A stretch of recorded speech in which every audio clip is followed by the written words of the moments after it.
Welcome to the deep dive. Today, we're really getting into the world of herbal remedies. Yes, we're looking at information from Dr. Surta Ram Vishnoi's book, Effective Herbal Remedies Explained, and also his podcast, Lifelines by Suprematic, specifically the episode Herbal Remedies That Work. Right. And our mission really is to give you a kind of shortcut. Exactly. A concentrated look at which herbs seem promising, what they do, and importantly, how to use them safely. Think of it as streamlining your understanding of nature's potential. It's fascinating when you think about it, how long people have relied on plants. Oh, for centuries, millennia even, across so many cultures. And it's not just ancient history, is it? This knowledge is still incredibly relevant. It often complements modern medicine for people looking for, natural wellness support. Precisely. And Dr. Vishnoi's work, both the book and the podcast, really bridges that gap. It blends that traditional wisdom with modern scientific insights. He really emphasizes the power of these natural herbs. Okay, so let's tackle the big question first. Why might herbs actually work? What's the core idea? Well, at its heart, it's about plant chemistry. Herbs contain these complex natural compounds, phytochemicals. Or phytochemicals, huh? And these compounds can interact with our bodies in lots of ways. They might be anti-inflammatory, antioxidant, antimicrobial, maybe even calming. So the plants themselves are making these helpful substances. Essentially, yes. A whole cocktail of them. And that's why people get interested, right, as maybe a different approach compared to, say, synthetic drugs. That's often the appeal. Many feel herbs offer a gentler, perhaps more holistic effect, and potentially fewer side effects for some people compared to certain pharmaceuticals. That makes sense. It's an attractive idea for those wanting natural options. It is. But, and this feels really important to stress, just because it's natural doesn't mean it's automatically risk-free, does it? Absolutely not. That's a crucial caveat. Natural is not synonymous with safe. You really need informed, responsible use. So understanding each herb is key. Critically important. Knowing its properties, how to use it correctly. Okay, let's dive into some specific examples then. Turmeric, you hear about that one constantly. What's the deal with turmeric? Turmeric is a great place to start. Its main active compound is curcumin. Curcumin. And curcumin is a powerhouse. It's known for having pretty potent anti-inflammatory and antioxidant properties. Okay, anti-inflammatory, antioxidant. So practically speaking, what benefits could someone see from that? Well, those properties link it to things like supporting joint health, helping with digestion, and there's even research looking into potential benefits for brain health and mood as well. Interesting. So how would someone actually get turmeric into their diet? It's actually quite versatile. You can add the powder to smoothies, teas, definitely curries. It's fundamental there. Golden milk is popular too. That's typically warm milk or plant-based milk with turmeric, maybe some cinnamon, ginger. Oh, that sounds nice. It's very soothing. And of course, there are supplements available, often with standardized curcumin extracts for a more concentrated dose. Golden milk. I might try that. Okay, what's another key herb? Ginger often comes up too. Yes.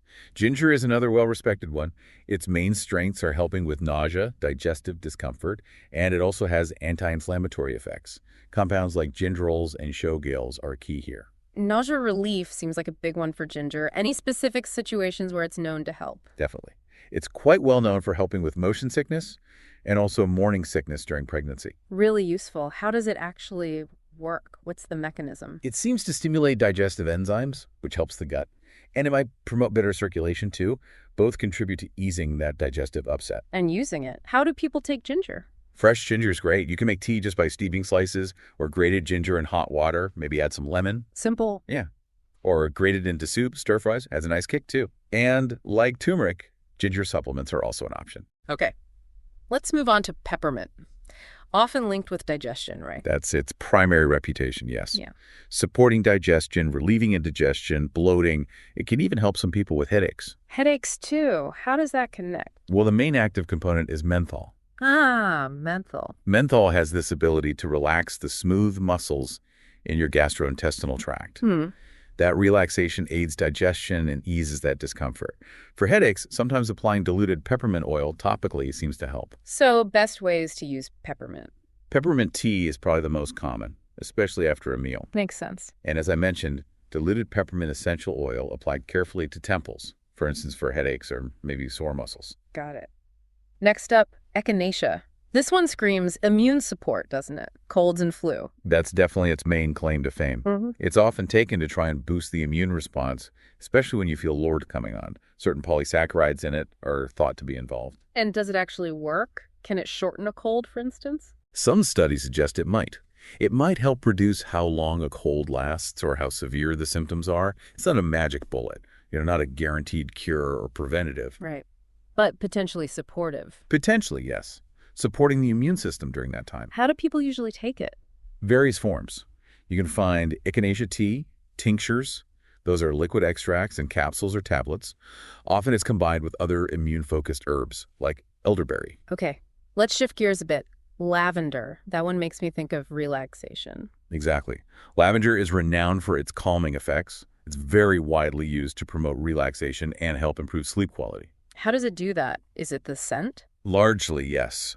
The aromatic compounds in the essential oil are believed to interact with the nervous system, promoting that sense of calm. So if you're stressed out or having trouble sleeping, lavender could be worth trying. It shows potential, yes. It might help ease stress and anxiety symptoms, and many people find it improves their mood, helps them unwind. And what are the best ways to use lavender? Lots of nice ways. Using the essential oil in a diffuser is very popular. Creates a calming atmosphere, adding a few drops to a warm bath, drinking lavender tea before bed. Some people even use lavender-filled pillows or sachets. Sounds lovely. Okay, one more. Ashwagandha. This one feels like it's gained a lot of traction lately. It really has. Ashwagandha is classified as an adaptogen. Adaptogen, what does that mean exactly? Adaptogens are herbs thought to help the body sort of adapt to stress. They help manage stress, maintain balance. One key way is thought to be by influencing stress hormones like cortisol. Helping the body cope better, basically. That's the idea, helping you become more resilient to stressors by modulating those hormones. That sounds incredibly relevant for, well, modern life. Absolutely. What's its traditional background? It has a really long history in Ayurveda traditional Indian medicine. There, it's often used for reducing anxiety, supporting mental clarity. And what does the current research suggest? It's quite promising. Studies suggest ashwagandha may indeed help lower cortisol levels, reduce feelings of stress, and potentially contribute to better overall mental well-being. How do people usually take ashwagandha? Typically as capsules or as a powder you can mix into drinks like smoothies or milk, and sometimes as a tea. Wow, okay. That's a great overview of some key herbs. But we touched on safety before, and it feels crucial to circle back to that properly. How do we use these things safely? Yes, absolutely paramount. Safety first, always. The number one rule, the most important advice.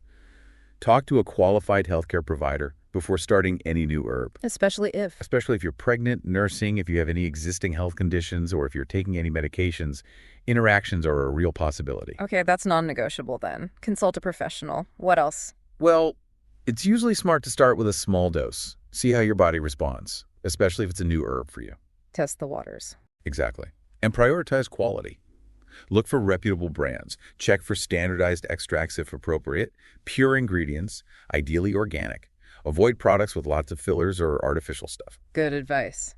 And I guess patience is important too. These aren't like instant fixes usually. That's generally true. Herbal remedies often work more gradually, supporting the body's own processes. So consistency is often key to seeing the benefits. It takes time. Okay, so besides supplements, what are some nice practical ways to bring herbs into daily life? Oh, there are many enjoyable ways. Herbal teas are so easy.